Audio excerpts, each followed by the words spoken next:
ঘটনা। এই ঘটনাটা বাবাজি আওরাতুকে হিকায়াতের মধ্যে লেখা আছে। কিরকম? ওই চাষি বাবাজি জমির কাজ করে, তার দিলেতে নবীর মোহাব্বত ভরা। সে মনে মনে ভাবছে, আল্লাহ গো, একবার যদি আমি মদিনাতে যেতে পেতাম, একবার যদি আমি সোনার মদিনা যেতে পেতাম, আমার নসিবটা খুলে যেত। জোরে বলেন। বেরাদার ইসলাম মাদার সামানিকরাও, এই চাষিটা মনে মনে চিন্তা করে বলে, আল্লাহ গো, আমি মক্কা তো হজ করতে যাব, আমি নবীজির রওজা দেখতে যাব, কিন্তু আল্লাহ গো, আমি তো গরিব মানুষ, কেমন করে যাব মক্কায়? বেরাদার ইসলাম, এই চাষি মানুষটা বাবাজি মনে মনে চিন্তা করলো, আমাকে যেমন করে হোক টাকা জমাতে হবে, টাকা জমায়া আমি যাব সোনার মদিনা। জোরে বলুন না সুবহানাল্লাহ। ওই চাষিটা বাবাজি জমির কাজ করে রে বাবা, জমির কাজ করে, জমির কাজ করে 4% টাকা হয়। ক টাকা? 4% টাকা। 3% টাকা বাবাজি বেরাদের সংসারে খরচা হয়ে যায়। 1% বাবাজি জমা রাখবে, মক্কা হজ করতে যাবে। কি করতে যাবে? মক্কা হজ করতে যাবে। এইরকম ভাবে নিয়ে বাবাজি এই চাষিটা বাবাজি 5 ওয়াক্ত নামাজ পড়নে वाला এবং কিনা তাহাজ্জুদ পড়নে वाला। জোরে বলুন না সুবহানাল্লাহ। বাবারা, এই সোনা মানিকেরাও, যখন বেরাদার ইসলাম এইরকম ভাবে নিয়ে যখন 1 বছর চলে গেল, 2 বছর চলে গেল, 3 বছর চলে গেল, 3 বছরের পরে বাবাজি এমন একটা অঙ্কের টাকা জমে গেল বাবাজি, ওই টাকাতে মক্কাও যাওয়া হবে, সোনার মদিনাতে যাওয়া হবে। চাষিটার দিলে বাবা কত আনন্দ, কত বর্দি, আমি নবীজির রওজা দেখব, হাজিও হয়ে যাব। কত আশা, আনন্দ করছে। সকালবেলাতে একটা গরিব চাষির বাড়িতে এসেছে। আসার পরে বলতেছে, বলো গো চাষি ভাই, আমার বিটির বিবাহ দিতে পারছি না, কিছু টাকার সাহায্য দিবেন নাকি? এরকম মানুষ নাই? বলে বিটি বিয়ে দিতে পারছি না, কিছু টাকা সাহায্য দেন। এরকম একটা গরিব মানুষ ওই চাষির কাছে এসেছে। বলো গো চাষি ভাই, আমার বিটির বিবাহ দিতে পারছি না, আপনি আমাকে কিছু টাকা দিন, যেন বিটির বিবাহ দিতে পারি। চাষিরা মনে মনে ভাবছে, আল্লাহ গো, আমার কাছে তো আর কোনো টাকা নাই, আল্লাহ গো, আমার কাছে আর কোনো টাকা পয়সা নাই, শুধু যে টাকাটা জমিয়ে রেখেছি ওটা তো মক্কা মদিনা যাওয়ার জন্য জমিয়ে রেখেছে। চাষিটা মনে মনে চিন্তা করলো, আমি আর জীবন কোনোদিন মদিনা তো মনে যাওয়া হবে না, আমি মদিনা যাব না, মক্কা যাব না, আগে গরিব ভাইয়ের বিটির বিবাহতে সাহায্য করব। জোরে বলুন না সুবহানাল্লাহ। বিটির বিয়েতে সাহায্য করব। ওই চাষিটা বাবা যতগুলি 3 বছর টাকা জমিয়ে রেখেছিল বাবাজি, সব টাকা গুলোকে বাবা ওই ফকির বাবাকে দিয়ে দেওয়া হলো। যান যার আপনার বিটির বিবাহ সঠিক দিয়ে দে।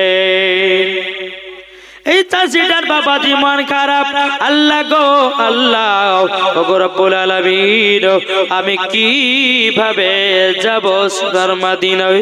আমি তো আর মদিনা যেতে পারবো না। 3 বছর ধরে আমি টাকাগুলোকে জমালাম, আল্লাহ গো, আমি মদিনা যেতে পারলাম না। বেরাদার ইসলাম, ওই চাষিটা কি করেছে বাবা, রাত্রে বেলাতে এসে নামাজ পড়েছে, তাহাজ্জুদ নামাজ পড়েছে, নবীর প্রতি 1 নয় 111 বার দরুদ পড়েছে। 111 বার দরুদ পড়ার পরে বেরাদার ইসলাম সোনা মানিকেরা বিছানাতে ঘুমায়া গেছে রে বাবা। বিছানাতে যেমন ঘুমে যাওয়া, স্বপ্নতে আমার নবীজি দিদার করতেছে। স্বপ্নতে দিদার করছে কে? নবী আমার ওই চাষির সঙ্গে দিদার। তাই কই বলতেছে, ও মন নবী দেশে চলো না, জিয়ারতে ওই মদিনা স্বপ্ন আমি দেখি সোনার মদিনা ও মন নবীর দেশে চলো না জিয়ারতে ওই মদিনা স্বপ্ন আমি দেখি সোনার মদিনা নবী আমার নূরের তরি দু জাহানে নূরের রবি জোরে বলুন নবী আমার নূরের তরি দু জাহানে নূরের রবি সেই নবীকে দেখার তরে মন হলো মোর দিওয়ানা স্বপ্ন আমি দেখি সোনার মদিনা ও মন নবীর দেশে চলো না জিয়ারত ওই মদিনা স্বপ্ন আমি দেখি সোনার মদিনা জোরে বলুন আর গ্রামের লোকে দাওয়াত করে খাই বলে ডেকে ডেকে আর গ্রামের লোকে দাওয়াত করে খাইয়ে বলে ডেকে ডেকে ওকে ভুল করেছি ক্ষমা করো যাব এবার মদিনা স্বপ্ন আমি দেখি সোনার মদিনা ও মন নবীর দেশে চলো না জিয়ারত ওই মদিনা স্বপ্ন আমি দেখি সোনার মদিনা জোরে বলুন বাবাজি মুসলমান এই সোনা মানিকেরাও যখন বাবাজি এই চাষিটা নবীকে স্বপ্ন দিদার করতেছে আবার নবীজি বলতেছে বলে চাষি তোমার দিলে তো আমার মোহব্বত ভরা আছে এ চাষি তোমার দিলেতে আল্লাহর ভয় আছে বাবাজি সোনা মানিকেরাও আমার নবীজি বলতেছে স্বপ্নের মাধ্যমে বলে এই তুমি কান্না করছো কেন হুজুর গো আমি মক্কা মদিনা যাওয়ার জন্য টাকা জমিয়ে রেখেছিলাম 3 বছর ধরে মক্কাও যা হলো না মদিনা তো যা হলো না বেরাদর ইসলাম মাদাস মানিকেরাও এই সোনা মানিকেরাও ওগো আমার মা খালা শুনে জন্ম রাতের বেলা গো মা জননীরাও যখন বাবাজি এই কথা বলাও আমার নবীজি বলতেছে বলো গো তোমরা শুনে রেখে দাও বলে কি চাষি শুনে রেখে দাও তুমি জান্নাতীয় হয়ে গেছো এমন কিনা তুমি হাজিও হয়ে গেছো জান্নাতি হয়ে গেছো হাজি হয়ে গেছো বাবাজি মুসলমান চাষিরা বলছো নবীজি কি করে আমি হাজি হলাম কিভাবে জান্নাতি হয়ে গেলাম আমার গায়েবের সংবাদদাতা নবী বলতেছে বলো গো আমার নবীজি ওগো নবীজি কিভাবে আমি হাজি হলাম কিভাবে জান্নাতি হলাম আমার নবীজি বলতেছি বলে চাষি তবে শুনে নাও কিভাবে জান্নাতি হয়েছো তোমার যে টাকাগুলো জমা ছিল মক্কা মদিনাতে যাওয়ার জন্য ওই টাকাগুলো দিয়েছে একটা গরিব ভাইকে দান করেছো সে গরিব ভাই তার বেটির বিবাহ দিয়েছে তার জন্য আল্লাহ পাক আল্লাহ তাআলা খুশি হয়ে আপনাকে জান্নাতীয় বানায়া দিয়েছে এমন কি হাজিও বানায়া নিয়েছে বাবাজি সোনা মানিক এ বাবারা ওগো আমার ভাইয়েরাও সে কি হলো জান্নাতি হয়ে গেল এবং কিনা বাবাজি হাজিও হলো এটা জোর হবে না মদিনা মদিনা আশিকে মুমিনের ঠিকানা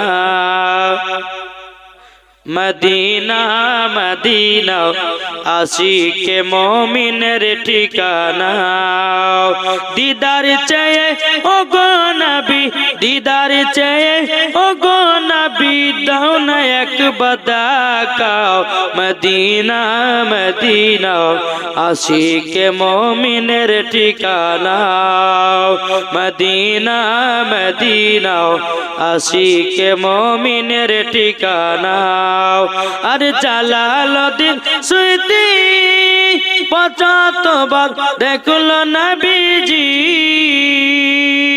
দেখার পরে তৃপ্তি তার পেল না মদিনা মদিনা আশিকে মুমিনের ঠিকানা মদিনা মদিনা আশিকে মুমিনের ঠিকানা আল্লাহ যাকে পাঠালেন দুনিয়ার বুকে জোরে বলুন আল্লাহ যাকে পাঠালেন দুনিয়ার বুকে নবীর ওসিলাতে দেখো সবই হলে নবীর ওসিলাতে দেখো সবই হলে তাই তো আমরা নবীজির দিওয়ানা দিওয়ানা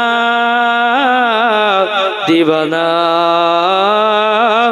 দিওয়ানি স্বপ্ন যখন হলো বাবা সকাল হয়ে গেল বিবিকে এসে বলছে বেবে গো আমি আজকে নবী মুস্তাফাকে স্বপ্নতে দিদার করেছি এই বিবি ইসলাম ধর্ম হলো মানে সত্যি আর কোন ধর্ম নাই ইসলাম ধর্ম হলো সত্যি ধর্ম আল্লাহ পাক আল্লাহ তাআলা বলে ইন্না দীনা ইনদাল্লাহিল ইসলাম আল্লাহর কাছে পছন্দনীয় হলো ইসলাম এর পরে আর কোনো ধর্ম নাই বুঝতে পেরেছেন তাহলে বাবাজি সোনা মানিকের আসুন আমরা সকলে নবীজির আশিক হব নবীজির প্রেমিক হব এই নবীকে মোহাব্বত করতে করতে করতে করতে আমরা দুনিয়া থেকে কি হব বিদায় হয়ে যাব বেরাদর ইসলাম সোনা মানিকে তাই কবি বলতেছে হে পৃথিবী দেখিতে সুন্দর শুধু মায়ার ঘর আসছো একা যাইবে একা কিসের অহংকার বলো কিসের অহংকার এ পৃথিবী দেখিতে সুন্দর শুধু মায়ার ঘর আসছো একা যাইবে একা কিসের অহংকার বলো কিসের অহংকার যাদের জন্য করলা তুমি জমি জামা ঘর একদিন তুমি ভেবে দেখো সবাই তোমার পরে বলো সবাই তোমার পর ঠিক না নিজের নিজের ধান্দা নিজে ইবাদত করো নিজেই জান্নাতি হও কি হবে নিজে ইবাদত করো আর নিজে জান্নাতি হও মরার পরে বাবাজি সঠিক রাস্তাটা পেয়ে যাবে আল্লাহ পাক আল্লাহ তাআলা আমাদেরকে এই জান্নাতি বাগানে বসার তৌফিক দান করেছেন জোরে বলুন আলহামদুলিল্লাহ আমার মা বোনদেরকে বলতেছে মা বোনেরা আপনাদেরকে কয়েকটা কথা বলি মা স্বামীর সঙ্গে মহব্বত ভালোবাসা রাখবেন কেননা স্বামী স্ত্রীর মধ্যে ভালোবাসা মহব্বত যদি না থাকে মাগো ওই বাড়িতে কোনো রহমত বর্ষিত হবে না তাই মাগো অনুরোধ করে বলি আপনাদেরকে যে স্বামীর সঙ্গে ভালোবাসা মহব্বত রাখুন দেখবেন একদিন আপনি খাতুনে জান্নাতের সঙ্গে দিওয়ানি হয়ে গেছেন জোরে বলেন সুবহানাল্লাহ তাই মাগো বেটাদেরকে শিক্ষা দেন মা ও মা জননী বেটিদেরকে শিক্ষা দেন বেটিরা কি বাবা এখন কোচিনে ভর্তি করতেছে বাবা ভর্তি করার পরে বলতেছে মেয়েটা বাড়িতে কি বলো সকাল বেলাতে বলে গুড মর্নিং কি গো বলছে না কিন্তু মা ও ভাই আপনার ছেলে যদি সকাল বেলাতে আল্লাহ এবং নবীর নাম নিয়ে যদি সালাম খানা দিত নেকি পেত ছেলেটা রহমত হতো তুমি বেটাকে কোচিনে ভর্তি করেছো, মানা করব না। বিটিকে কোচিনে ভর্তি করেছো, মানা করব না। কিন্তু ভাই রে, এখন ইহুদিদের বাবা চক্রান্ত চলতেছে। বাবা এক ইহুদি মেসেজ করেছিল বাবাজি ফেসবুকে, আমি দেখেছি ইহুদিটা বলতেছে আমি মুসলমানদেরকে বাবাজি ডবল টুপি পরিয়ে রেখেছে। কে বলছে? ইহুদি। ইহুদি বাবাজি, এই যে এখন মোবাইল, বাচ্চা বাচ্চা ছেলেরা হাতে মোবাইল পেলে পরে বাবা খাওয়া দাওয়া ছেড়ে দিচ্ছে, ছাড়ছে না। যখনই কাঁদছে প্যাপু প্যাপু কাঁদছে, বেটা হচ্ছে মা বলছে বেটা কাঁদিস না, তাহলে দুইটা কাজ করতে তো মোবাইলটা নেওয়ার পরে বাবা ইউটিউবে চিনে নিয়েছে। বাবা ইউটিউবের ভিতরে গিয়ে বলতেছে, ইউটিউবের ভিতর থেকে ঢোকার পরে বলছে যে শফিকের ভিডিও দাও। এই শফিকের ভিডিওতে ছেলেদের কি বাবা নষ্ট করে দিল। মা গো মা, আপনাদের ছেলেদের পায়ে নিজেরা কোড়াল মারতেছেন। এই ছেলে বড় হয়ে ভাত দিবে না মা, মুখে লাথি মেরে ঘর থেকে তাড়াবে। কি গো, ঠিক না ভুল বলছি? বেরাদর ইসলাম মুআজ্জাজ সামানে কেরাও, এ সোনা মানি কেরাম, ও মা জননীরা নিজের বেটাদেরকে সঠিক শিক্ষা রাখো। তাই বাবাজি ইহুদির দালালেরা বলেছে মুসলমানদেরকে ডবল টুপি পরিয়ে রেখেছি। বলে কেমন কেমন? বলে ছেলেরা যখন বাবা ফেসবুকে যায়, বাবাজি হোয়াটসঅ্যাপে যায়, কাউকে যখন মেসেজ করে কি লেখে? কি গো, আপনার বুঝবেন, ইয়ং ছেলেরা বুঝবে। যারা হোয়াটসঅ্যাপ চালায় না, কাউকে মেসেজ করছে তোর কি লেখে? Hi hello. কিন্তু ভাইরে ফেসবুকে হোক এবং মেসেঞ্জারে হোক এবং আপনার কিনা হোয়াটসঅ্যাপে হোক, ভাইরে প্রথমে হাই হ্যালো করবেন না, আগে সর্বপ্রথমে সালাম পাঠাবেন। মুসলমানদের কাছে থেকে সালাম তুলে নেওয়ার জন্য এটা বাবা ইহুদিদের চক্রান্ত। চক্রান্ত ইহুদিদের চক্রান্ত। মুসলমানদের কাছ থেকে বাবাজি আপনার নামাজ রোজা বাবা ছুটিয়ে দেওয়ার জন্য এই বাচ্চারা বাবা এমন মোবাইলের নেশা হয়ে গেছে। বাবারা ইহুদিরা বলতে যে মোবাইল এমন একটা জাদু, এমন একটা জাদু, 5 মিনিট পর পর বাবা না লেড়ে থাকতে পারবে না। ফেসবুক এমন একটা জিনিস 5 মিনিট না দেখলে থাকতে পারবে না। ইউটিউব এমন একটা জিনিস বাবাজি 5 মিনিট না দেখলে পরে থাকতে পারে না।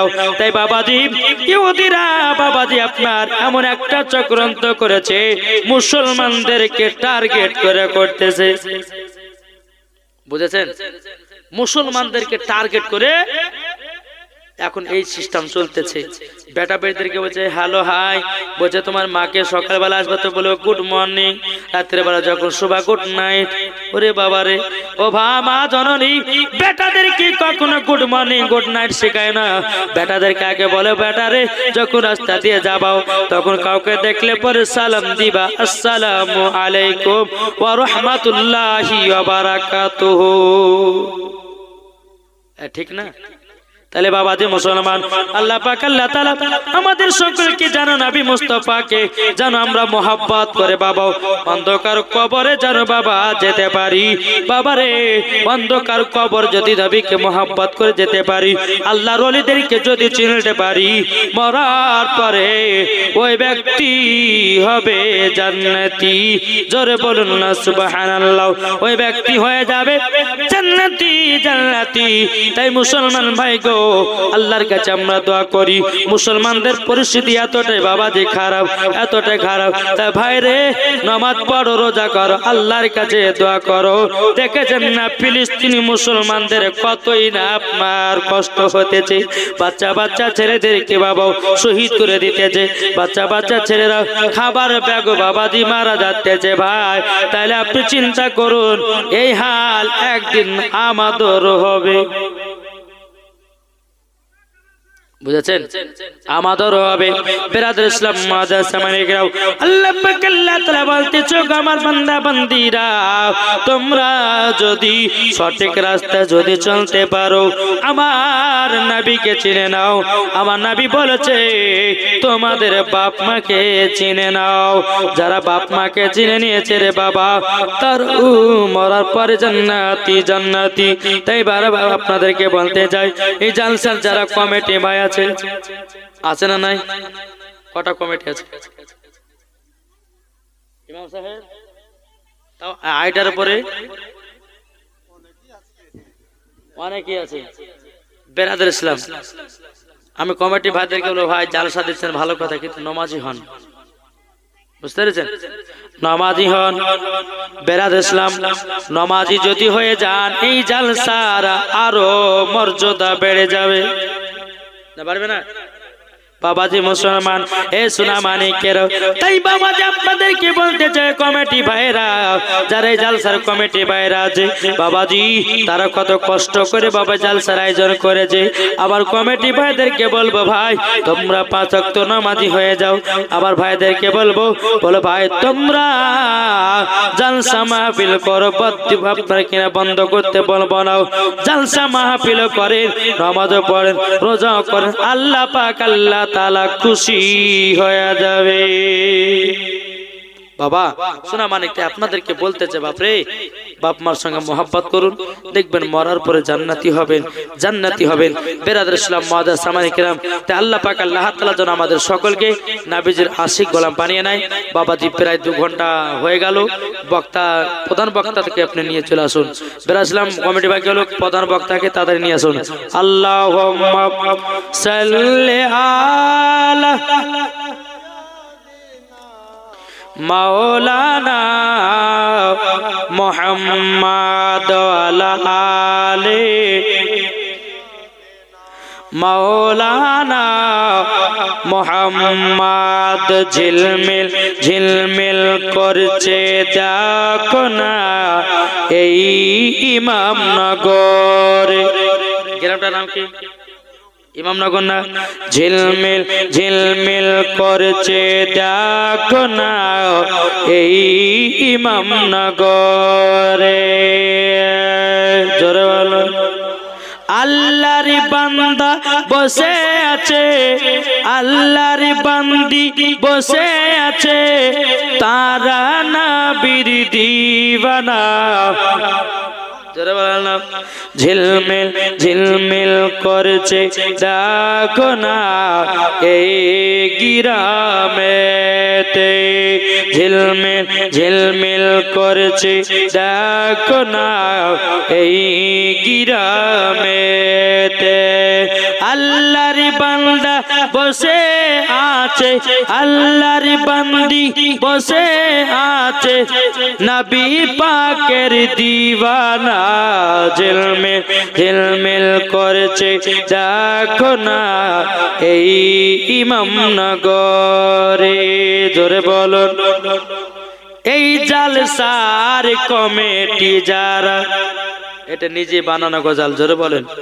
এই জালসার কমিটি যারা নবীর প্রেমিক হয়েছে তারা, এই জালসার কমিটি যারা নবীর প্রেমিক আশিক হয়েছে তারা, দেখিলে পরে চিনা যায়, দেখিলে পরে চিনা যায়, যাবে তারা জান্নাত ধারায়। ঝিলমিল ঝিলমিল করছে দেখো না এই ইমামনগরে, ঝিলমিল ঝিলমিল করছে দেখো না এই ইমামনগরে।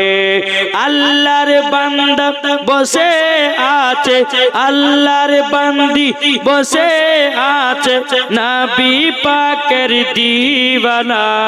ঝিলমিল ঝিলমিল করছে দেখো না এই গ্রামেতে। জোরে বলুন। কত কষ্টই বসে আছে, কতই কষ্ট বসে আছে, নবীর প্রেমিক তারা হবে।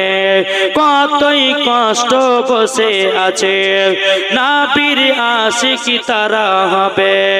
নবী পাকের ঠিকানায়, নবী পাকের ঠিকানায় যাবে তারা জান্নাতে।